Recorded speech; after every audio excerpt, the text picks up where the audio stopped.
You want to make money with your business, but no one's biting your offers. No matter what you put out, it seems to just kind of fall flat. Listen, it's not you. Chances are you have a little bit of incongruence in your understanding about your ideal audience. Lucky for you, by the end of this video, you're going to know exactly who your ideal audience is and how you can connect with them.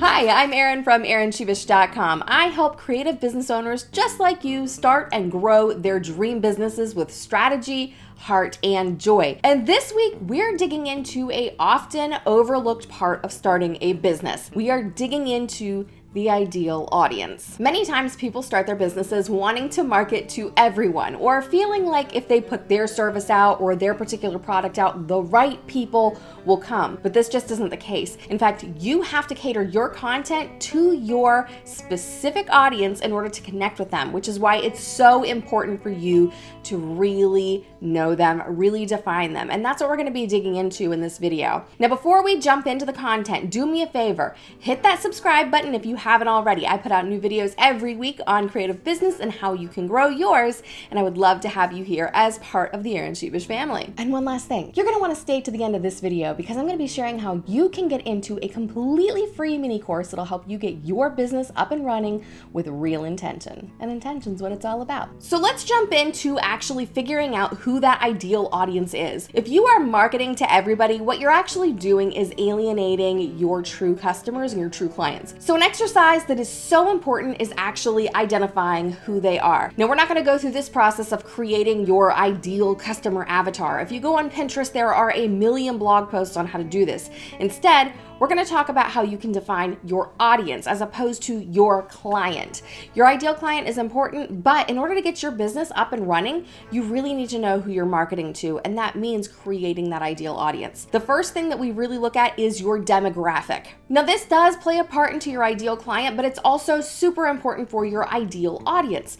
You need to know what group of people you're trying to reach. So when we talk about demographics, we're going to talk about things like their age. We're going to be talking about their gender. We're going to talk about their marital status, their income status. We're even going to talk about the things that they like versus the things that they don't like. Your ideal audience demographic is made up of a whole host of details, but those are the most important ones. When you can list all of those out, you're going to have a better understanding of what group you're actually looking at. Now, it's important here to be very specific. You have to give your audience a target age range. There's nothing wrong with saying that you're marketing to people in their early 20s and being as specific as that. What you don't want to do is say that you're marketing to people from 18 to 55. This is a huge demographic window and it leaves a lot of room for interpretation. There's a lot of room for you to make mistakes in that window because if you're marketing to an 18-year-old, you're going to alienate the 50 to 60-year-old or vice versa. So be as specific as possible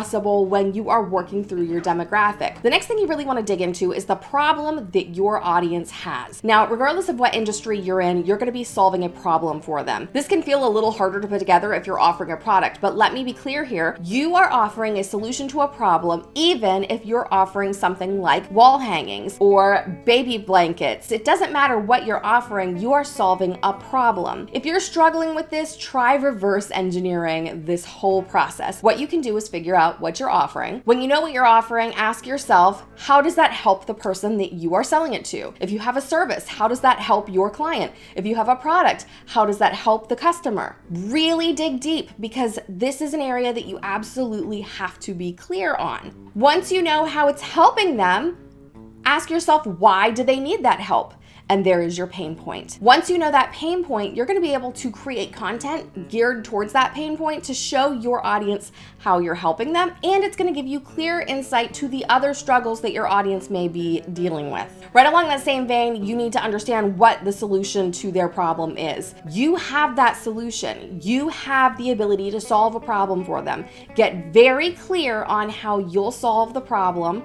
Get very clear on what steps you'll take to make it happen and how you're going to show them that you can do it. The next thing that you really want to look at is where your ideal audience is hanging out. This means hanging out online or in person, depending on what type of industry you're in. If you are an IRL business, like a brick and mortar business, you may have more places locally, more physical places that you can show up. But if you're an online business like me, you'll need to figure out where online your audience is actually hanging out. I'm talking about social media, I'm talking about websites that they may frequent, because those are the places that you need to also be. You need to be showing up there and engaging in those places. So sit down, think about the type of audience that you already have and determine where they are online. Where do you think they belong? If you are coming up blank on this, that's okay. You can actually conduct an ideal customer interview, and that's going to give you a little bit more insight into your broad spectrum audience. So take some time to think about it. If you are marketing to 17, 18-year-olds, they may be more so on Snapchat or TikTok or something like that. Whereas a 30-something mom is probably going to be on Facebook or Instagram. Dig into where your people are hanging out and what sort of resources they're looking at. Maybe you're a blogger and you blog about home decor and DIY. You know where your people are. They're on Pinterest. Once you can define your demographic and you know what your audience's problem is and where you can find them, it's all about connecting with them. And connecting with your audience doesn't have to be a huge challenge, because you're gonna connect with them the way you would connect with anybody in your life. In other words, you're not gonna be doing the buy me thing. And please, for the love of all things, do not slide into their DMs and say that you have a miracle product for them. This is a gross marketing tactic. Don't do it. Instead, what you want to do is be consistently active on the platforms that they are on. And when I say consistently active, I don't just mean posting on Instagram and running away. I mean setting aside 15 minutes a day to sit down and genuinely engage with the users on the platform. That means responding to comments, commenting on other people's posts, answering questions in Facebook groups, really connecting in a way that is meaningful, because as much as you see them as a customer, they're also people, and people do not connect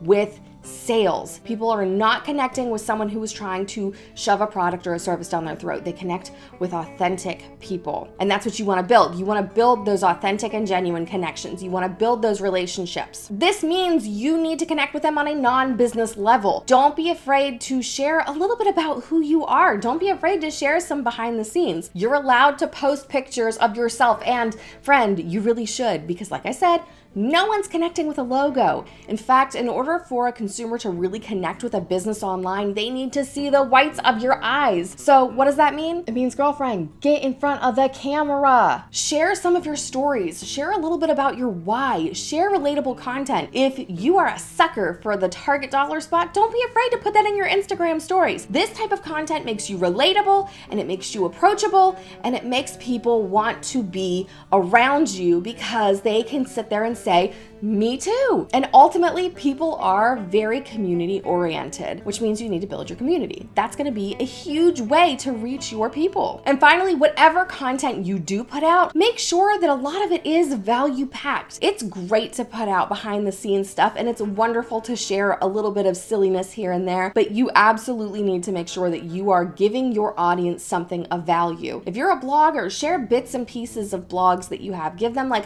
a little rundown over a tip. If you have a service-based business, don't be afraid to share some steps that they can take to grow their business, or what steps they need to take to drink more water. Don't be afraid to share content like that, because when you provide value for free, you show that you are an expert on your particular industry. You also show your audience how they're going to benefit from working with you. And that's really what you want. You want people to see the benefit of working with you. And this goes for product-based businesses as well. You can share freebies if you're a product-based business. You can share value if you're a product-based business. For an example, I used to run a toy business. I designed and created handmade toys. And one of the freebies that I offered were these really quick hand-drawn coloring pages for kids. All they'd have to do is have the mom or their dad or whoever was in their life sign up and download it, and they could use it for free. And I got so many cute pictures in return for that. So it's definitely definitely a win-win. Now listen, if you're working on building your business,